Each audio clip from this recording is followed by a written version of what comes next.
Hey everybody, it is Thursday, May 25th. You're listening to the Mo News Podcast. I'm Moshe Wanunu. And I'm Jill Wagner. This is the place where we bring you just the facts. And we read all the news, read between the lines, and remember Tina Turner, Jill, a giant of rock and roll. This one hit me hard. I love Tina Turner.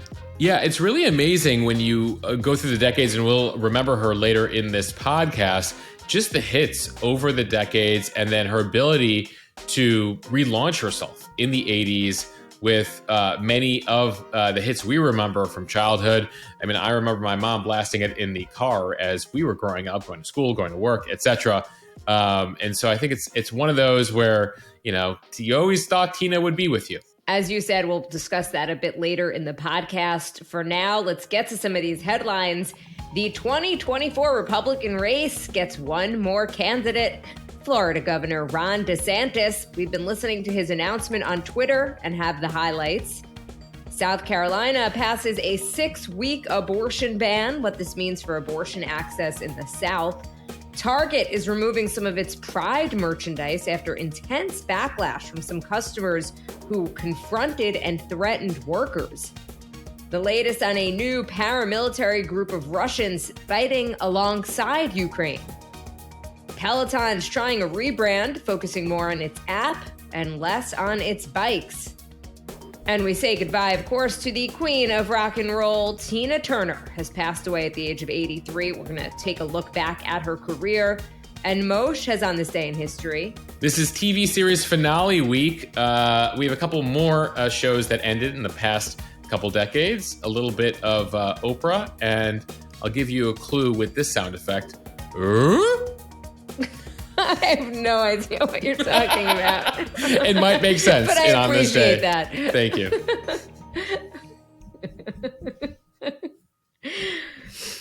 All right, let's get to some news. After some initial tech issues for about 25 minutes, Ron DeSantis declared that he is running for president during a live audio event with Elon Musk last night.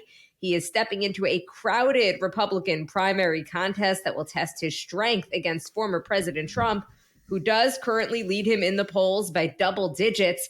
DeSantis is a 44-year-old second-term governor from Florida. He had a multi-pronged rollout Wednesday, filing with the Federal Election Commission. He also posted a video to social media. He did an interview with Fox News and then a live Twitter event. Here's a bit of the video that he posted on social media. Truth must be our foundation, and common sense can no longer be an uncommon virtue. In Florida, we proved that it can be done. We chose facts over fear, education over indoctrination, law and order over rioting and disorder. We held the line when freedom hung in the balance. We showed that we can and must revitalize America. We need the courage to lead and the strength to win.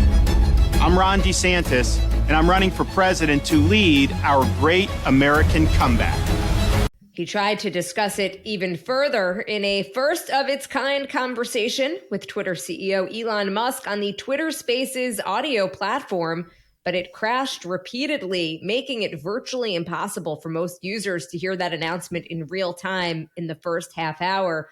Eventually, once it got going, DeSantis touted his accomplishments when it comes to immigration, his fight against Disney, and what he calls the woke mob, and how he managed COVID, like avoiding mask mandates, vaccine mandates, and keeping in-person school. He also talked about his agenda for the country for the next 4 years. He said on Twitter, quote, "American decline is not inevitable. It is a choice, and we should choose a new direction, a path that will lead to American revitalization." DeSantis is considered to be Trump's strongest Republican rival, even as the governor faces questions about his campaign trail personality and his lack of relationships across the Republican ecosystem. He's generated significant interest among GOP primary voters by casting himself as a younger and more electable version of the former president, who turns 77 next month and can only serve one more term. The ultimate Republican nominee is expected to face President Biden on the general election ballot in November 2024. So this is round one here, or at least what we expect now in May of 2023 to be round one. Ron versus Don, Ronald versus Donald. We will see how this plays out and if these two end up being the two main contenders for the Republican nomination. That's where polls have them right now. I'll have more on that in a second. Jill, I was watching coverage of the Twitter rollout, and it was interesting. I went over to Fox News to see how they were covering the Twitter audio glitches, etc., and they had a headline calling it a disaster, an amateur hour. Fox, of all places, where they've been very, very sympathetic to Ron DeSantis and, of course, participated as well in the rollout on Wednesday night. So once it got going, Twitter was a pretty comfortable chat. Elon asking friendly questions. There was another person involved, David Sachs, who has a podcast called All In. He's big in the finance world, is close with Elon, also a DeSantis endorser. And they had a couple of friendly Republican guests who also joined as part of this chat, asked questions, effectively softballs to DeSantis here. And the knock on DeSantis is that he has avoided taking questions from critical questioners. He's often fighting back at them at press conferences. He says that's a good thing. He's not going to give time to the traditional media that's just going to criticize him and that is unfair to him. He's there for the little guy. He's fighting corporations, fighting wokery, doing his own thing, all about freedom, etc. I was listening to the Twitter Spaces conversation, and it wasn't a huge surprise, but it was almost like every other word was bashing mainstream media, or legacy media, as they called it. Well, it works for both of them, right? Because Elon wants to bash them. DeSantis wants to bash them. Elon is trying to create Twitter as an alternate space. And so the two of them see eye to eye on that. And that's one of the reasons DeSantis went to Twitter as part of his rollout here. It's an interesting contrast to Trump, Jill, because while Trump will openly call places like CNN, the New York Times, fake news, he also loves doing interviews with them and is always looking for their attention and their praise. It's a symbiotic relationship. The media gets the ratings that Trump gives them. He loves the attention, even though in many cases, it's negative. And DeSantis is like, I'm avoiding that altogether. I'm going to do what Trump can't do and says he does, which is I will actually cut them out. Now, that could work for a Republican primary in reaching those voters. Twitter's become a more conservative space in the past 6 months. Of course, he then went to Fox News. So he is speaking to the Republican base with these venues. Of course, at some point, should he win the nomination, he'll have to run across America, which means he will need to reach out to other media venues. By the way, I just saw that CNN is going to be hosting a town hall with Nikki Haley on June 4th. Obviously, they had a very controversial town hall with Donald Trump, but I think you make a great point. It will be interesting to see who DeSantis decides to talk to. Would he do a town hall with CNN? I would presume that he will. The question will be, what does he say during it? How does he attack the media? How does he use the venue to, again, engender support among the Republican base, which has a very significant distaste for traditional mainstream media outlets. Back to the polls here for a second. Fox News has a new poll out last night, a national poll that gives you a sense of where Republicans are as DeSantis enters the race now. Trump 53%, DeSantis 20%. And then Mike Pence, Nikki Haley, Ramaswamy, the rest all lingering at about 4 or 5%. So that's where they are nationally. Of course, the Republican primary is fought state by state. So we will await the numbers in places like Iowa, New Hampshire, South Carolina, Florida. Those are the first states that will be voting in January and February of next year. But again, it does appear right now in the polls that DeSantis is in that kind of second position. And Trump maintains the first position. It is, 8 months till people begin voting, till Republicans begin voting. So there's a lot of time between now and then. And the Trump folks are very pleased to see as many people get in this as possible, because when you have DeSantis at 20, but then 5% for Pence and 5% for Haley and 5% for Scott, you're effectively taking people who would consider alternatives to Trump and splitting them up. And that is what Trump hopes. He wants the more the merrier to get into this race, because he's going to have his core following, and the anti-Trump people within the party, or the people who are just looking for an alternative to Trump, are splitting their vote right now. So that's going to be something to be watching in the coming months. So some recent history here as we watch this Ronald versus Donald battle here. DeSantis I'm 5 years old. I'm officially Ronald and Donald. That's how you're gonna be hearing a lot about that on this podcast in the coming months. Well, Ronald was once very close to Trump. He was desperate for Trump's endorsement. This is something Trump often mentions. In 2018, as DeSantis was trying to break through and become the governor of Florida, Trump takes credit, and he should get some credit for helping DeSantis win. And then you saw DeSantis really adopt some of the former president's personality, his populist policies, his rhetoric, even his mannerisms, how he moves his hands. It's almost like he has studied Trump and saw his popularity and adopted some of that. And again, that's the knock on it. Nikki Haley was in an event on earlier this week where she said DeSantis needs his own personality. He needs to stand for, he just tries to mimic the policies and the personality of Trump. Who is he, really? So that was interesting that Nikki Haley, who's not really willing to criticize Trump, is already willing to go after DeSantis because, again, she sees him as a threat for the anti-Trump vote.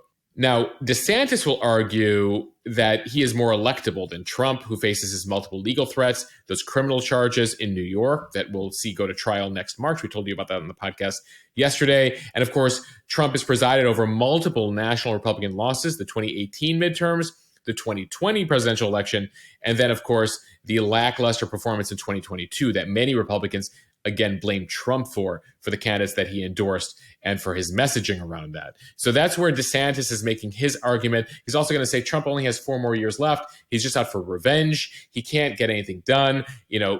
We support the same positions, but I'm going to be more effective than him. And that's the argument that at least he's going to start with this spring. The question that Nikki Haley asked, which I think is a question that a lot of people are asking, is who is Ron DeSantis? They've maybe heard a lot about some of his controversial policies, but don't totally know about him and his bio.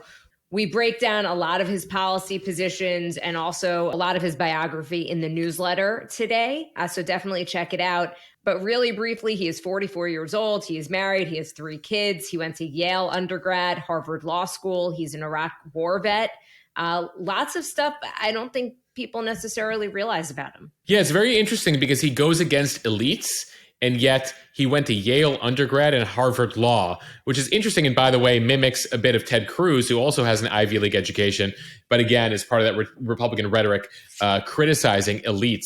So it's always important to, go check out their bio, etc. One of the big things to watch for with DeSantis is, will he have the charisma on the campaign trail? That's a knock on him. Is he quick on his feet?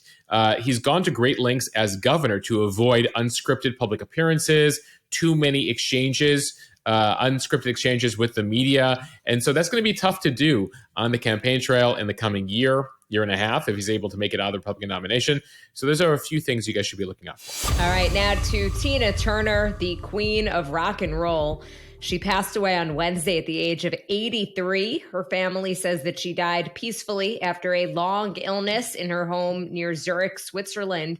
They say, quote, with her, the world loses a music legend and a role model. She's known for her powerful, gritty voice and her magnetic performances. She was born in Nutbush, Tennessee, as Anna Mae Bullock. Ike Turner discovered her when she was 17 years old when she grabbed the mic to sing at his club show in St. Louis back in 1957. She became famous in the late 1960s as the singer of the Ike and Tina Turner Revue. But after years of physical and emotional abuse, Turner left her husband Ike only to launch what has been described as one of the greatest comebacks in pop music history. She had massive hits in the 80s with What's Love Got to Do With It, Private Dancer, and The Best. She sold more than 180 million albums. She won 12 Grammy Awards, and she sold out stadium tours across the globe. Jill, you mentioned that she was born Anna Mae. When she meets Ike at 17 years old, before marrying him and becoming Turner, he actually changes her first name to Tina, apparently inspired by a comic book heroine, Sheena, Queen of the Jungle, based on just powerful voice that he heard from her. So that's how Anna Mae Bullock became Tina Turner.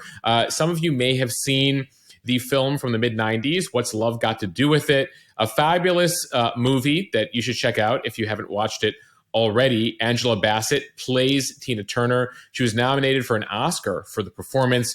She put out a statement following Tina's death on Wednesday saying, "I'm honored to have known Tina Turner. I'm humbled to have helped show her to the world while we mourn the loss of this iconic voice and presence. She gave us more than we could have ever asked. She gave us her whole self." More tributes now. President Biden put out a statement on Wednesday calling Tina Turner a once-in-a-generation talent that changed American music forever. Mick Jagger writing on Twitter that Tina Turner was a wonderful friend, inspiring, warm, funny, generous. She helped me so much when I was so young, and I will never forget her. And then this from Oprah now, which I'll also post to the Instagram feed.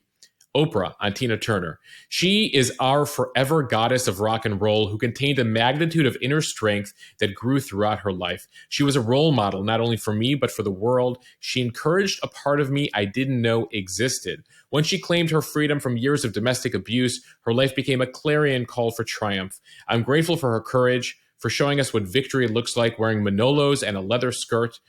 She once shared with me that when her time came to leave this earth, she would not be afraid, but excited and curious, because she had learned how to live." Powerful words there from Oprah about her friend Tina Turner. In recent years, Jill, people may not have seen much of Tina. She had battled a number of health problems, including cancer. And then after retirement and in 2018, she faced a family tragedy when her oldest son, Craig, took his life at age 59. Her younger son, Ronnie, died just last year. A lot of hardships for Tina Turner, but she never felt sorry for herself. She once said, quote, "People think my life has been tough, but I think it has been a wonderful journey. The older you get, the more you realize it is not what happened, it is how you deal with it."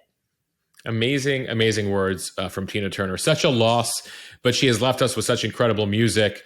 I was already hearing it on the streets of Brooklyn on Wednesday, Jill. Within an hour of the news, I could hear it blasting from a few cars as I walked the street.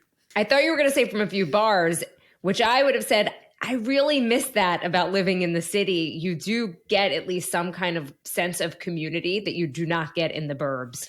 Well, when like this happens. Well, Jill, we're taping this now on Wednesday night. After the taping, I'll head out. I imagine there'll be a few bars tonight blasting some Tina. Okay, time now for the speed read from NPR. South Carolina's state Senate has passed a 6-week abortion ban, sending the bill to the governor's desk, where it is expected to be signed into law. South Carolina Governor Henry McMaster signed a previous bill called a heartbeat ban into law in 2021, but it was struck down by the state's Supreme Court in January. The new ban prohibits all abortions after fetal cardiac activity is detected. That's generally at about 6 weeks of pregnancy or 4 weeks after conception, with limited exception. Now, under this new law, abortions are permitted to prevent the death of the mother, also in cases of rape and incest, and if the fetus has a fatal anomaly. Now, anyone who violates the ban is guilty of a felony, and upon conviction will be fined $10,000, face prison time of up to 2 years, or both. Physicians and medical providers that are found guilty of performing illegal abortions will also have their license revoked. Planned Parenthood already saying it's going to challenge the ban in court, noting that there are only 3 abortion clinics in the state and a range of limitations on access imposed by state lawmakers. Also, according to Planned Parenthood, South Carolina ranks 43rd in the bottom 10 of all states with the highest maternal mortality rates. Women in the state are 3 times more likely to die during pregnancy or childbirth than the average American woman. Yeah, the argument there from abortion rights supporters is that forcing women to carry to term is actually putting women's health at risk. Jill, you mentioned that the state Supreme Court had overturned the previous heartbeat ban. Republicans are confident that this time around, this one will pass muster. They've tweaked the language around the right to privacy and hope that this will stand up on the Supreme Court. You've also had some changes in the state Supreme Court, and it was just a 3-2 decision last year. So that's something to watch here. Notably, in this argument in South Carolina, there was a group of 5 female senators, the only 5 in that body, who fought against the bill. The group adopted the term sister senators. They told ABC News that the short holiday week near the end of the legislative session would be the time that men would, quote, shove it down our throats. After 3 attempts, the senators' filibuster failed to block the bill from passing. The group of women were very different. 3 Republicans, 1 Democrat, one independent, but they were all united in the fact that they believe that this bill is bad for women in the state. None of them say they viewed themselves as women's rights advocates or feminists, and said they were all pro-life, but feel that this bill goes too far. So 15 states now have ceased nearly all abortion services since the Supreme Court overturned Roe v. Wade last June. Abortion options for women in the Deep South are now closing fast. That includes bans across the region, including Florida's 6-week ban that awaits a court ruling right now. And then North Carolina, just north of the border there, instituted their 12-week ban recently. From Reuters, Target, which rolled out its gay pride collection at the start of May, is pulling some products from its stores after facing customer backlash, saying it is now acting to protect employee safety. Target is offering more than 2,000 products like clothes, books, music, and home furnishings as part of its Pride collection. The items include gender fluid mugs, quote, queer all year calendars and books for children aged 2 to 8 titled Bye Bye Binary, Pride 123, and I Am Not a Girl. Target said in a statement, since introducing this year's collection, we have experienced threats impacting our team members' sense of safety and well-being while at work. Given these volatile circumstances, we are making adjustments to our plans, including removing items that have been at the center of the most significant confrontational behavior. Target's been celebrating Pride Month for more than a decade, but the company says this year's collection has led to an increase in confrontations between customers and employees and incidents of Pride merchandise being thrown on the floor. Moshe, we've heard from some people in the Mo News community about this. Yeah, a whole variety of views. A few people who said they will not be shopping at Target anymore. They were offended by this merchandise, especially being in the front of the store. Then there are people who are praising Target for carrying it, including same-sex couples in the Mo News community with kids who say, this is fine. Then there are a number of people, I think this is actually the majority, who say everyone should take a deep breath, not yell at store employees over things they don't like, view merchandise like any other store, meaning if you don't want to buy it, don't buy it. And if you don't like it, talk to a corporate about it. Don't yell at teenagers who have nothing to do with it, who happen to just be store employees. I actually heard from the parents of one teen who say they're worried about their kid's safety in North Carolina at a Target store, and that their child has been facing threats. So that's where things stand. In a number of cases, you've seen Target stores in more conservative areas move some of this merchandise to the back of the store in a less prominent location. And of course, it does come on the heels of conservative backlash against Bud Light after Anheuser-Busch, the brewer that owns Bud Light, promoted the beer on social media last month using transgender influencer Dylan Mulvaney. That led to a huge backlash and calls among some on the right to boycott Bud Light. Bud Light's actually seen decreased sales in the past 60 days over that. We'll be doing more on that on the Mo News Instagram account in the coming days. Now you're seeing the same push around Target. Now, while the Pride collection products are under review at Target, the only ones that have been removed so far are from a brand called Abpralin, which has come under scrutiny for its association with a British designer named Eric Carnell, who apparently had some Satanist connections. And so he had designed merchandise with images of pentagrams, horn skulls, other satanic products. So that led to some backlash. So they pulled those products. There's been a lot of viral stuff on social media, and I just caution folks against believing everything you're seeing. There were a bunch of TikToks that had said that there were transgender swimsuits for children that were described as, quote, tuck-friendly for male genitalia. It turns out that despite the TikToks, those swimsuits were not marketed towards kids. They're not in kids' sizes. They happen to just be for adults, but other TikToks, viral conservative TikToks, said otherwise. So just letting folks know to dig in here on this story. There's some truth to it. There's some people manipulating it. At the end of the day, it appears Target is dealing with some of the same backlash that Bud Light is. And as you mentioned, Jill, a number of these major stores, whether it's H&M, Target, et cetera, have been celebrating Pride Month for more than a decade now. But just in this era, especially as we're dealing with transgender laws and pushback on LGBT issues, you're seeing it get a little more hostile this year. All right, let's head overseas from the BBC. The Russian commander of an anti-Putin militia that conducted a raid on a Russian border region this week from Ukraine said yesterday that his group would soon launch more incursions into Russian territory. The commander of what's called the Russian Volunteer Corps spoke to reporters on the Ukrainian side of the border after the Russians repelled their raid. The Russian military said it had routed the militants who carried out their attack using armored vehicles and pushed those who survived back into Ukraine. The volunteer group allegedly used U.S. weapons, but the U.S. and Ukraine said that they have nothing to do with this group, that the attack was carried out by Russian citizens, what they call homegrown internal Russian strife. Jill, there's a lot of players to keep track of here. It comes as we've seen allegedly other autonomous groups fighting on behalf of both sides, militia units within Ukraine fighting with the Russians. Now you have Russian groups who are anti-Russia but not associated with Ukraine, but apparently using U.S. weaponry, according to one report. So this Russian Volunteer Corps is made up of Russians fighting for Ukraine, from Ukraine, against Putin. Right now, allegedly, they have more than 100 members. So we have a bit of doubt as to what they're capable of, but certainly they're getting a lot of attention this week with the raid they conducted. They say they have more plans and that, quote, you should just be a little patient and wait just a couple days. That's according to their leader, Denis Kapustin. Now add this to the mix to make things even more complicated. The ADL in the U.S. describes Kapustin as a Russian neo-Nazi who's lived in Germany for years, now fighting on behalf of Ukraine against Putin. Kapustin said his group is right-wing and apparently was asked if he minded being called a Nazi. And he said, I don't think it's an insult, adding, I have my own set of views, a patriotic set of views, a traditional set of views, but I don't praise Hitler. I just wanted to add that because, again, when you dig below the surface, it's not as simple as black and white, this side and that side. You have multiple paramilitary forces fighting on multiple sides here with multiple opinions. So oftentimes, if you might hear the Russians say, you know, the Ukrainians are a bunch of Nazis and we're fighting the Nazis. In this case, literally, this guy Kapustin, you know, is called a neo-Nazi. Now, again, the Zelensky and the Ukrainians say we don't have anything to do with him, but I'm sure they don't mind the fact that there's a militia who's, putting a dent in the Russians on their behalf. Okay, also from the BBC, France has now banned domestic short-haul flights where train alternatives exist.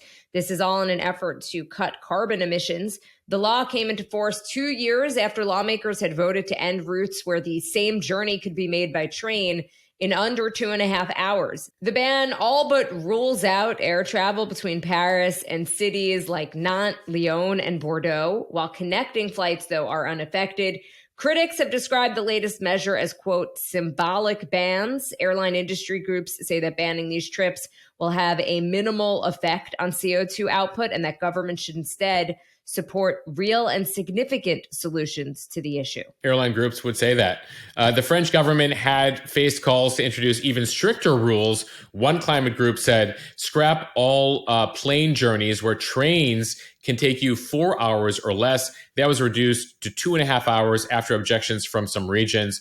One of the reasons this works over there, Jill, is because they have those fast trains. Can you imagine in the U.S., you can't really get many places in 2.5 hours on a train. Even like DC on the Excella, which is the fastest train in the U.S., and I use fast in air quotes for those of you listening, because literally it's one of the slowest fast trains in the world. That gets you to DC in more than 2.5 hours. I think it typically takes you just about 3 hours. So this wouldn't really be able to work here in the U.S., given how slow our trains are. But certainly in Europe and in other parts of the world, the governments there are trying to put a dent in CO2 to the extent that they can.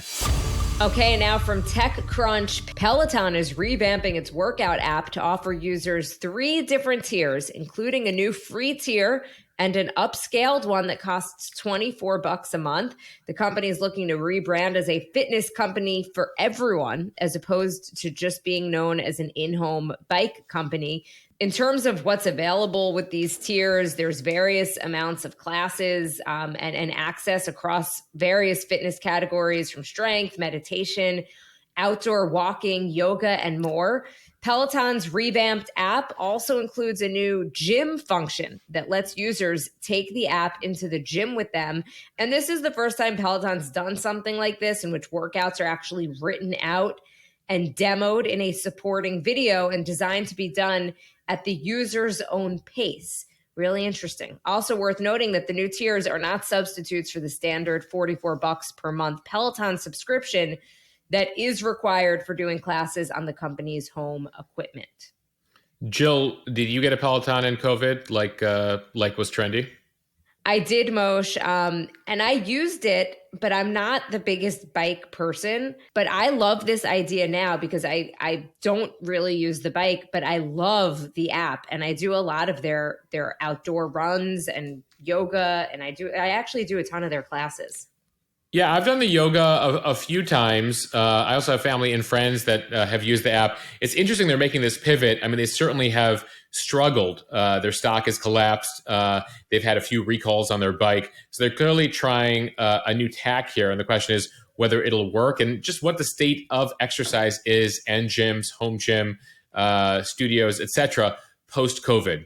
Where does that fall, especially as we're kind of seeing in the workspace, the work from home thing, the hybrid thing go? So how does it work in the exercise realm? So the company's new CEO, Barry McCarthy, told investors recently that the company's path to the promised land is its mobile app. We should add Peloton made nearly $290 million from subscriptions last quarter and lost more than $17 million on hardware on those bikes that are sitting collecting dust.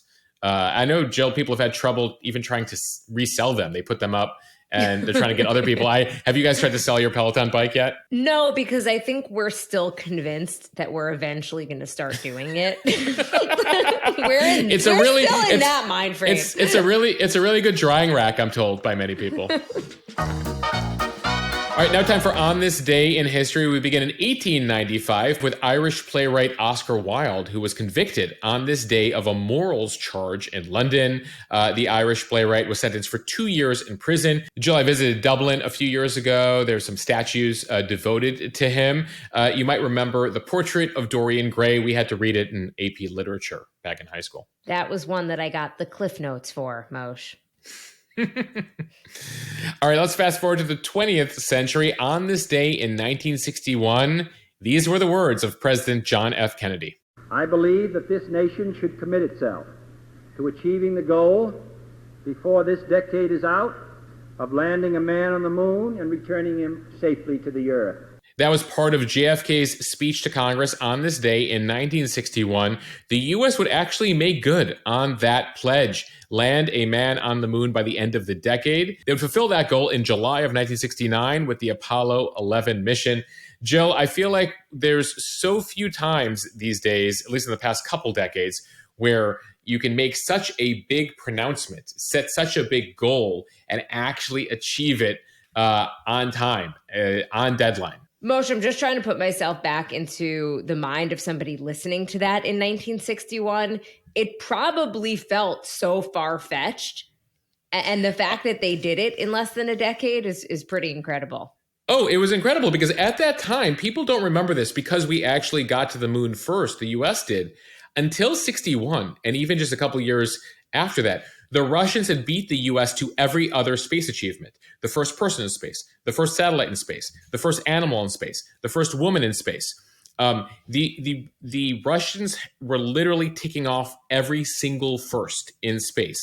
So they go big or go home, if you will, double down, triple down, whatever gambling metaphor you want to make. So he says they beat us for everything else. Let's go to the moon. Let's say we're going to do that first. And that was effectively the first real thing the U.S. beat the Soviets to in nearly 2 decades of the space race. The Russians, of course, would never end up landing people on the moon. They had a couple failed missions. Actually, just about that time. They could never get the rockets right, but pretty incredible.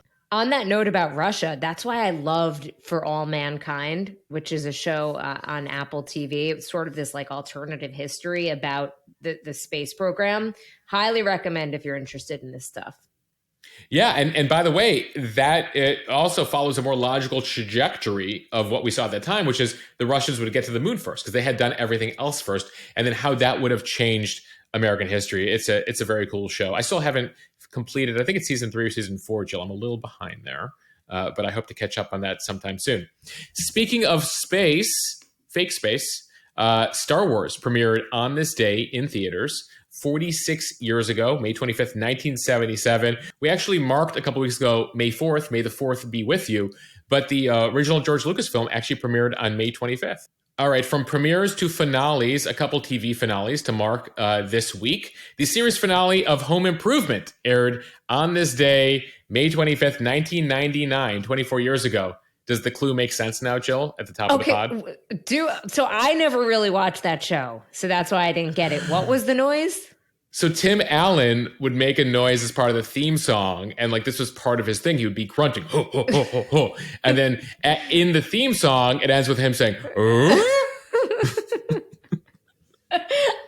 I thought it was a dog or something. I didn't totally get what you were trying to do. No, listen, it might have been a bad clue. I'll admit that. But only because I just never watched the show.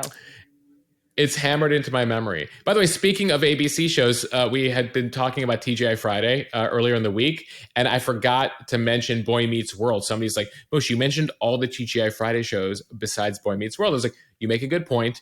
And of course, Corey Matthews, the real Corey Matthews, is running for Congress. So we'll be following his campaign. He's running for Adam Schiff's seat in California. Jill, I was totally zoning on his name there. It's Ben Savage. I was calling him Corey Matthews. I am more familiar, Moshe, with Ben's older brother, Fred Savage, from the Wonder Years. Yes, Kevin Arnold. All right, finally, we said goodbye on this day, May 25th, 2011. Wow, 12 years ago now, to the Oprah Winfrey Show.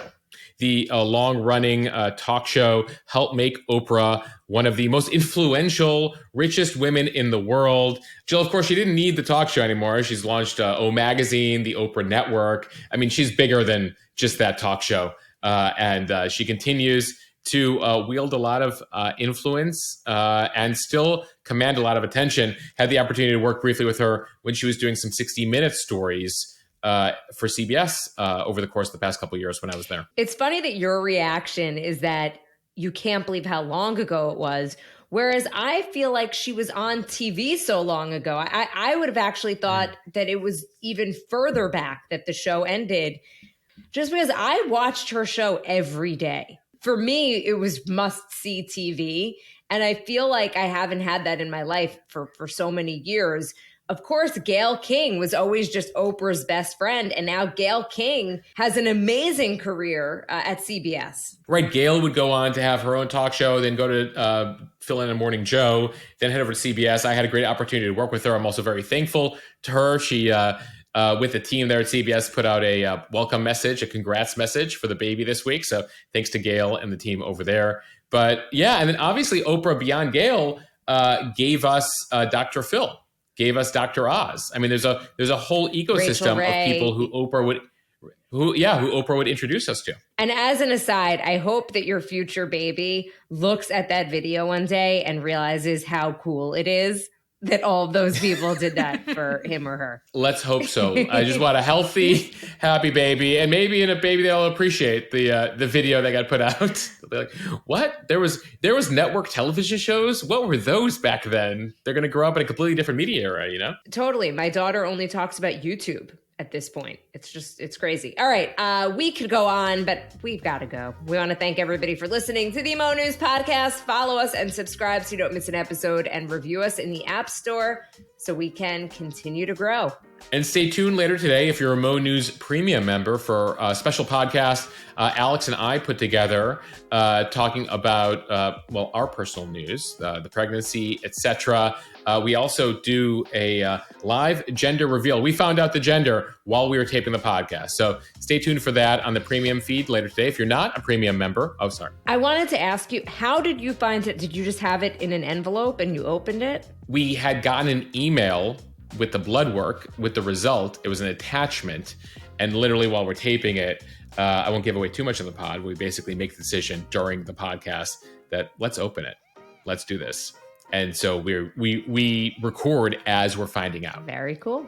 If you're not a Mo News Premium member and you're interested in listening to this podcast and have early access to other pods, the members-only Instagram feed, etc., you can join right now, mo.news/premium. Again, mo.news/premium. Monthly members, discounted annual memberships, lifetime memberships, all available to you. All right, bye, everybody.